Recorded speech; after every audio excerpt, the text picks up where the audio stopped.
দেশের বৈদেশিক মুদ্রার রিজার্ভ প্রায় 4 বছর পর আবারও $37 বিলিয়ন মাইলফলক অতিক্রম করেছে।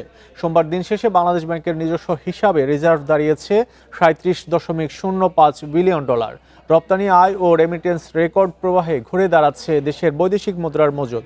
কেন্দ্রীয় ব্যাংকের সর্বশেষ তথ্য অনুযায়ী সোমবার দিন শেষে বাংলাদেশ ব্যাংকের গ্রস হিসাবে দেশের বৈদেশিক মুদ্রার রিজার্ভ দাঁড়িয়েছে $370.53 বিলিয়ন মার্কিন।